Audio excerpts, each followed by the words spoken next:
Dans cette vidéo, je vais te présenter le protocole exact qui m'a permis d'encaisser plus de 32 000 euros de commission sur les 3 derniers mois en closing. Ce protocole, je l'ai construit après 3 ans sur le terrain en tant que closer et head of sales et surtout après avoir testé, échoué et corrigé des milliers d'appels de vente. Et c'est ce même système qui m'a permis de travailler avec des grosses têtes sur le marché français comme Yomi Denzel, Théo Rizzi ou même encore Loïc Bourget. Et sur l'année 2025, j'ai généré pour plus d'1 500 000 euros de chiffre d'affaires pour toutes les entreprises confondues avec lesquelles j'ai travaillé. Et un truc important que je voudrais absolument mettre sur la table, c'est que je n'ai rien de plus que toi. Je ne suis pas né vendeur, je n'ai pas de talent spécial.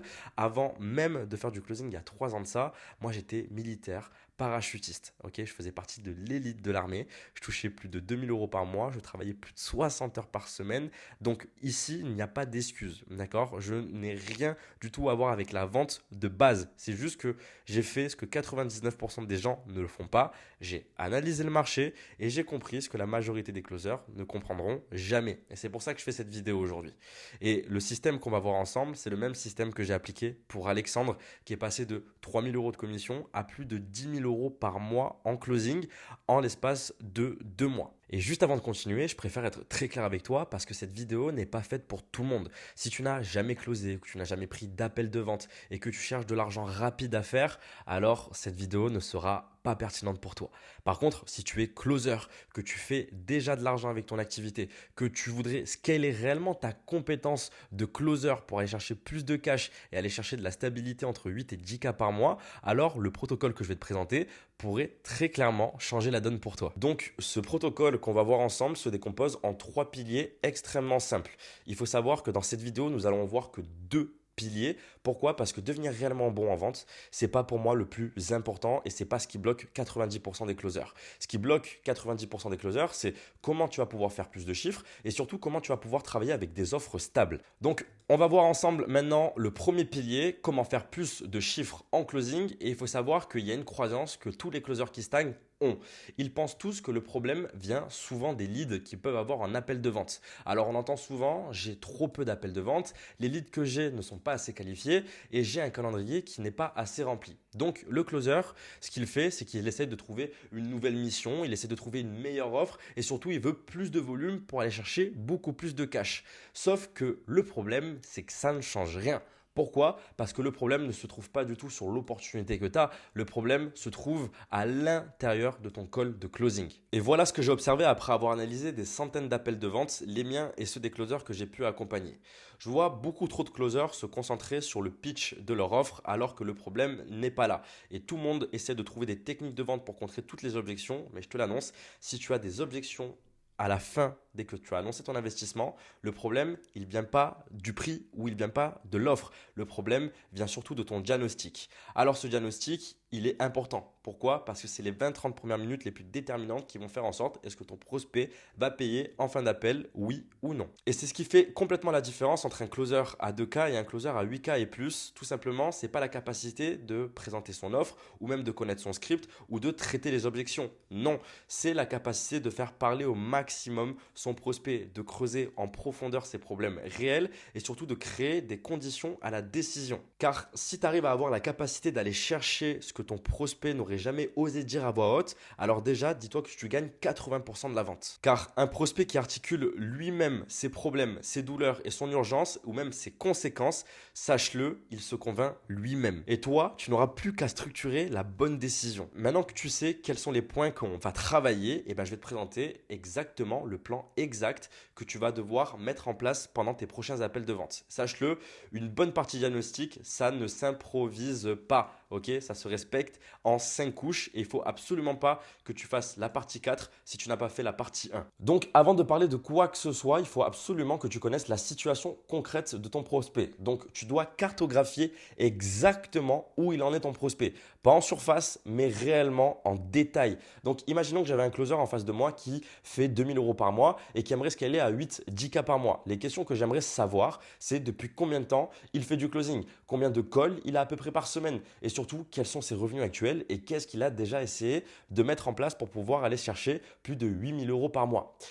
Cette étape, elle a l'air sûrement basique pour certains d'entre vous, mais sachez-le, elle ne l'est pas. Pourquoi? Parce que c'est réellement cette étape qui va te permettre d'avoir des munitions pour les étapes suivantes. Et il faut absolument pas bâcler ça en l'espace de 2 minutes. Il faut réellement que tu fasses un beau diagnostic sur sa situation concrète. Dès qu'on a la situation concrète et qu'on a bien correctement cartographié exactement où il en était notre prospect, c'est là où on passe à la couche numéro 2 et c'est ici que tu dois creuser un maximum. Tu me dis que tu es bloqué à 2 cas par mois, mais qu'est-ce qui t'empêche concrètement d'aller chercher les 5 cas par mois?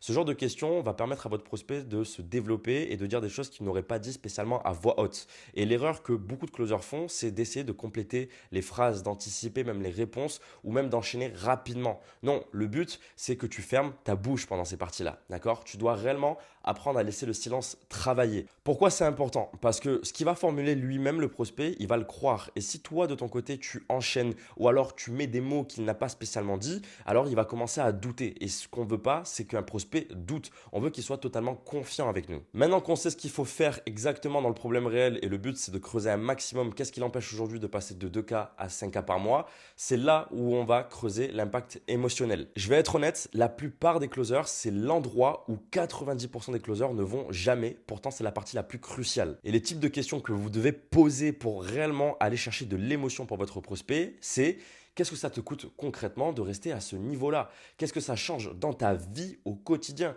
C'est quoi le pire dans cette situation pour toi en ce moment? Quand votre prospect répond à ce genre de questions, il n'est plus dans l'intellectuel et il est dans l'émotionnel. Et c'est ce qu'on cherche parce que les décisions se prennent toutes à l'émotionnel. Et vous le savez, vous vous êtes peut-être lancé dans le closing parce que vous vouliez changer votre situation. Et bien c'est la même chose. Il faut réellement aller chercher quel impact ça a dans sa vie de tous les jours. Et attention, ce n'est absolument pas de la manipulation. C'est juste l'aider à conscientiser qu'est-ce qui se passerait pour lui si concrètement il ne changeait rien. Maintenant qu'on a vu l'impact émotionnel et que vous avez réussi grâce à vos questions à faire conscientiser votre prospect que s'il ne change rien, ben rien ne changera, alors on passe à la couche numéro 4 qui est l'urgence réelle.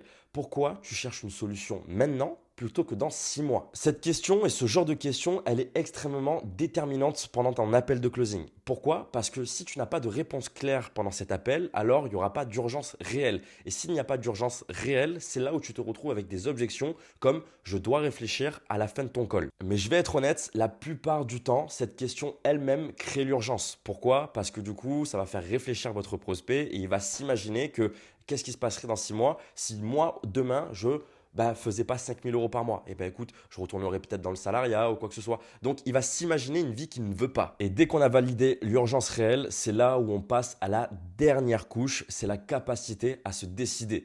Donc, si on trouve ensemble quelque chose qui règle exactement ce problème, est-ce que tu es en position de t'y engager dès aujourd'hui? Donc, déjà, ça met en place à ton prospect, est-ce qu'aujourd'hui, il est apte à prendre une décision? Oui ou non. Et après, est-ce que cette décision, il la prend seul ou avec quelqu'un? Donc, est-ce que cette décision de te faire accompagner aujourd'hui, tu la prends seul ou avec quelqu'un d'autre? Ce genre de question aujourd'hui, c'est crucial pendant tes appels de vente parce que ça va t'empêcher de faire 45 minutes de call dans le vide. Surtout que après, par la suite, si tu ne respectes pas ces 5 couches-là, tu vas te retrouver à faire 45 minutes de call avec un: je dois réfléchir et je dois en parler à ma femme. Et donc, tu as pitché quelqu'un qui ne sait pas se décider lui-même.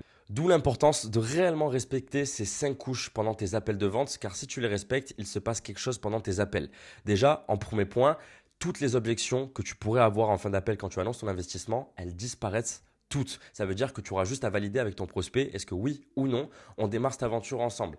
Deuxième point, tes appels vont durer beaucoup moins longtemps. Donc, ça veut dire que soit tu maximises ce temps-là pour toi et donc du coup pour vivre une vie un peu plus paisible, ou alors tu es ambitieux et tu vas chercher encore plus de cash et donc tu maximises ce temps-là pour prendre plus de calls. Et après, en troisième point, ton taux de conversion va monter drastiquement. Ça veut dire que tu n'auras pas besoin de faire 6, 7, 8 appels par jour pour pouvoir atteindre une stabilité financière. Non, 2 calls te suffiront et tu pourras travailler avec n'importe quelle entreprise qui génère du chiffre d'affaires et très clairement, le peu de calls qu'ils vont t'envoyer, aller chercher un maximum de cash. Et donc, je t'ai préparé plus de 80 questions rien que pour toi que tu vas pouvoir implémenter pendant tes calls de closing. Elles ont été organisées couche par couche et surtout avec la formulation exacte et précise. Donc, je je te les présente pas ici parce que déjà, de 1, ça me prendrait beaucoup de temps pour te les présenter. Mais là, le but de cette vidéo, c'était surtout que tu comprennes réellement ce que tu dois mettre en place pendant tes calls. Et si jamais tu veux que je t'envoie ce document pour que tu les implémentes directement dans tes calls, alors tu m'envoies juste un petit message sur Instagram comme quoi tu veux récupérer la partie découverte et je te l'enverrai directement en privé. Donc maintenant qu'on a vu la partie diagnostic et ce qui surtout te permettra de faire beaucoup plus de cash et beaucoup plus de taux de conversion,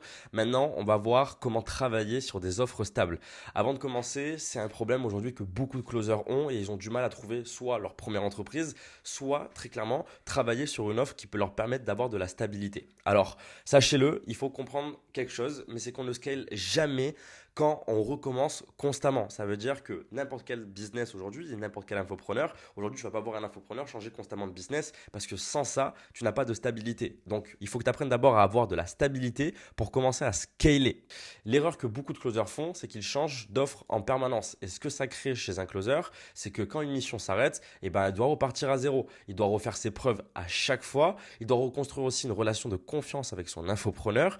Et surtout, on ne se rend pas compte, mais c'est un épuisement financier et surtout mentalement. Et ça, c'est un truc qu'il faut stopper obligatoirement parce que ça va te tuer et très clairement, tu vas vouloir retourner très clairement dans ton boulot ou essayer de trouver un nouveau business alors que ton business de closing est très très bien et peut te rapporter beaucoup d'argent. Ce qu'il faudrait que tu fasses à la place, et je te l'ai dit, mais c'est stabiliser avant de scaler, de construire réellement une réputation durable, vraiment de construire quelque chose où quand on sortira ton nom, très clairement, on saura qui tu es. Tu dois devenir aussi le closer qu'on veut garder dans l'entreprise. Ça veut dire que quand tu fais un challenge ou quand tu travailles avec une entreprise, tout le monde veut te recommander parce qu'ils se disent « mais putain, mais lui, c'est un vrai boss ». Et surtout, il faut que tu sois choisi par les meilleures offres de ce marché. Et c'est ce qu'on va voir ensemble et comment faire. Et voilà ce que la majorité des closers ne comprennent toujours pas. Ce ne sont pas les closers qui choisissent les offres, ce sont les offres qui vont choisir les meilleurs closers. Et une offre, elle va vouloir choisir quelqu'un qu'elle peut voir, qu'elle peut évaluer ou même analyser et surtout en qui elle a déjà confiance. Et le problème d'aujourd'hui, c'est que la moitié des closers sur ce marché français, tout le monde se ressemble. Et c'est pas moi qui le dis, ce sont les entreprises qui génèrent entre 300 et 500 000 euros par mois. Ils répètent tous la même chose. C'est extrêmement compliqué de trouver un bon closer aujourd'hui. Parce que le problème, c'est pas toi, c'est juste tout simplement qu'il y a toujours eu les mêmes formations, les mêmes scripts, les mêmes discours. Et le problème, c'est que ça crée des petits robots. Les infopreneurs ne savent même plus identifier quels sont les bons closers et quels sont les mauvais closers. Et surtout, il y a des profils identiques qui se défilent. Et elle est là ta fenêtre d'opportunité. Parce que si tu veux être réellement différenciant comparé à 90% des closers, tu dois absolument exister professionnellement en ligne. Tu dois te rendre identifiable en l'espace de 10 secondes et c'est instantanément ce que tu vas mettre en place qui te permettra d'être au-dessus de 90% du marché. Et sache-le, c'est pas parce que tu seras le meilleur closer sur ce marché français. Non, c'est parce que tout simplement tu es visible et identifiable. Et concrètement, voilà ce que ça veut dire. Sache-le, ton profil, c'est ta première impression. Quand un infopreneur entend parler de toi, le premier truc qu'il va vouloir savoir, c'est qui tu es, à quoi tu ressembles et est-ce que tu es bon dans ton activité. Donc, la plupart du temps, tous les infopreneurs vont vouloir taper ton prénom et ton nom sur LinkedIn ou même Instagram. Et ce qu'ils voient la plupart du temps, c'est un compte vide avec des photos de vacances à chaque fois et rien qui montre concrètement ce que tu vaux. Très clairement, je t'ai mis l'exemple de mon compte privé, mais la plupart des closers ont ça sur Instagram. Et au lieu de ça, ce qu'ils devraient voir, c'est un compte sérieux, professionnel, avec des résultats documentés et on peut qualifier en l'espace de 10 secondes. Je te donne l'exemple. Regarde, la comparaison entre mon compte là et mon compte privé ici. Il y a une totale différence. Avec qui tu as envie de travailler? Avec lui ou avec lui? Bien évidemment, la question est très vite répondue avec cette personne. Donc, c'est super important qu'on te décrive directement. Moi, j'ai mis mon prénom, mon nom de famille et de l'activité dans laquelle je performe. J'ai marqué comme quoi j'étais closer et head of sales et que j'étais un ex-militaire et que j'ai généré pour plus d'1 500 000 euros de chiffre d'affaires et que j'ai accompagné plus de 30 closers coachés. Donc, très clairement, toi aujourd'hui qui me regardes, tu sais exactement ce que je fais et tu sais très bien que je coach des closers qui veulent réellement performer. Donc, automatiquement, toi aujourd'hui, tu sais de quoi je suis capable. Un infopreneur, quand il tombe sur ton compte, il doit savoir ça aussi. Quels sont les chiffres que tu génères? Combien de taux de closing que tu as? Avec quel type d'entreprise tu es le plus à l'aise? Et le fait de documenter tes résultats, de mettre des petites vidéos ou quoi que ce soit, c'est ce qui va te démarquer de 90% de ce marché. Parce qu'il va y avoir deux différences aujourd'hui en 2026. Le closer invisible et le closer identifiable. Le closer invisible en 2026, les infopreneurs, ils ne le connaissent pas. Tu dois faire tes preuves à chaque fois dès tes premiers messages. Tu passes un entretien d'embauche alors tu n'es même plus un closer, tu es maintenant un salarié. Et donc, tu acceptes toutes les conditions parce que tu n'as pas le choix, parce que tu as envie de récupérer du cash. À la différence, un closer qui va être identifiable, eh ben, il est déjà qualifié avant même le premier échange. Il y a déjà une forme de confiance qui s'est créée avec l'infopreneur et le closer. Et surtout, tu auras des discussions d'égal à égal. Et ça, c'est une différence totale. Et quant à ça, sache-le, là, tu peux négocier tes conditions. Je te donne un exemple. Imaginons qu'un infopreneur veuille travailler avec toi, mais ce qu'il demande d'abord, c'est au moins d'avoir 6 heures par jour de disponible. Et imaginons que tu les as pas, mais juste le fait que tu montes tes résultats, que tu montres que tu sois professionnel et que tu dises ok, et ben aujourd'hui, moi, j'ai que 4 heures par jour à consacrer, ben l'infopreneur acceptera directement. Pourquoi? Parce qu'aujourd'hui, tu te démarques de ces autres closers et ils ont envie de travailler avec toi aujourd'hui. Il faut que tu saches, mais les meilleures missions circulent en privé. Ça veut dire que si tu trouves quelque chose sur Facebook ou WhatsApp, laisse tomber, c'est la mission la plus pourrie qui va exister. Parce que les conversations, elles circulent d'infopreneur en infopreneur. Et la plupart du temps, c'est est-ce que t'as pas un bon closer pour moi à me présenter? Et là, c'est soit ton nom il sort, soit il sort pas. Mais quand t'as une présence professionnelle en ligne, c'est ça le point différenciant que tu vas avoir. Et tu te rends pas compte, mais t'existes dans des conversations même sans y participer. Tout simplement parce que les gens peuvent facilement t'identifier et quand ils voient ton profil, ils se disent ok, cette personne, j'ai envie de travailler avec. C'est exactement ce qui s'est passé pour moi et pour d'autres closers, comme par exemple Juliette Darkwings, elle m'a envoyé un message parce qu'elle voulait que je close pour son offre. Bon, malheureusement, je suis trop pris parce que je dois m'occuper de mes élèves, mais c'est pour te donner réellement l'exemple que tu pourrais avoir. Mais maintenant, concrètement, je te parle de quoi? Attention, je te parle pas de devenir un influenceur, je ne te parle pas de créer des vidéos tous les jours ou même de faire des montages beaucoup trop compliqués. Non, je te parle de 3 types de contenus que tu peux appliquer dès maintenant et ce qui te permettront de très clairement avoir un gros levier. Déjà, en premier point, ça va être tes résultats. Donc, tu peux mettre en avant tes commissions, les records que tu as fait en closing, les paiements full cash que tu as fait avec ton infopreneur précédent. Bref, tous les screens que tu peux avoir en termes de résultats, tu les postes sur tes réseaux. En deuxième point, ta façon de penser. Et ça, c'est un truc super important parce que ça va permettre à l'infopreneur de voir un petit peu ton mindset. Donc, moi, j'aime bien faire des petites vidéos comme ça. Rêve, organise, agis. Bref, très clairement, c'est des petites vidéos qui sont un peu mindset. Et moi, j'aime beaucoup ce genre de trucs. Ou même, j'aime bien donner aussi ma vision de pensée par rapport au closing. Et ce genre de vidéo aujourd'hui va réellement montrer à l'infopreneur comment tu travailles et surtout que tu travailles et que tu as une belle façon de penser. Et pareil, le troisième pilier, c'est de mettre ton quotidien en tant que professionnel, pas ta vie personnelle, mais bien ton quotidien en tant que closer. Par exemple, là, j'ai fait une petite vidéo humoristique, ok, en expliquant, voilà, tu as 18 calls avec les cafés qui s'empilent un par un. Et là, par exemple, j'ai posté quelques petites photos où moi, j'étais en appel de coaching et ma vie de closer, je travaille avec les équipes, discipline à la salle, une vue qui se rappelle pourquoi on se bat et un peu de fun pour l'équilibre. En fait, c'est con, hein, mais très clairement, juste de poster des petites vidéos comme ça, là, c'est bien monté parce que j'ai un monteur vidéo, mais t'es pas obligé d'avoir de monteur vidéo, des montages très rapides à faire avec CapCut, sous-titres, c'est très rapide à faire. Ok, il faut pas non plus avoir fait Saint-Cyr pour pouvoir faire ça, d'accord? Donc dis-toi juste un truc, c'est que si tu mets ces 3 leviers en avant sur ton Instagram, sur ton LinkedIn, tu vas dépasser 90% des closers et énormément d'infopreneurs vont vouloir te contacter, ça je te le garantis. Et ce que je viens de te partager, c'est exactement ce que je partage aujourd'hui à mes élèves, mais qu'on voit bien évidemment beaucoup plus en profondeur en coaching en one-to-one. Et c'est ce qui m'a permis surtout de pouvoir encaisser plus de 32 000 euros de commission sur les 3 derniers mois, de pouvoir avoir des opportunités avec de gros infopreneurs sur le marché français, de pouvoir aussi générer plus d'1,5 million € de chiffre d'affaires. Et ce qui m'a permis réellement de faire cette belle transition de l'armée à faire du closing aujourd'hui. Et si aujourd'hui tu es closer, que tu aimerais vraiment monter en compétences, que tu voudrais améliorer ton closing, que tu voudrais avoir plus de stabilité, alors on a pas mal de choses à se dire. Ce que je te propose et ce que je t'invite à faire, c'est de réserver un appel avec moi. Alors attention, ça ne sera pas un appel de vente. Le but, c'est que toi et moi, on échange un maximum pour comprendre qu'est-ce que tu dois améliorer, comprendre un petit peu plus ta situation et quels sont tes objectifs aujourd'hui en closing. Si je vois que tout est aligné, je vois qu'on s'entend bien et je vois que tout est parfait pour toi, alors ce que je te proposerai tout simplement, c'est de me rejoindre et c'est simple, il y aura du coaching en one-to-one, des retours constamment sur tes calls de closing. Le but, il est simple, c'est que tu montes en compétences et que tu fasses partie du top 1% des closers sur ce marché français. Donc, tu n'as rien à perdre, c'est un appel gratuit, donc je t'invite fortement à cliquer en dessous et je te dis à la prochaine. C'était Jonathan, ciao ciao.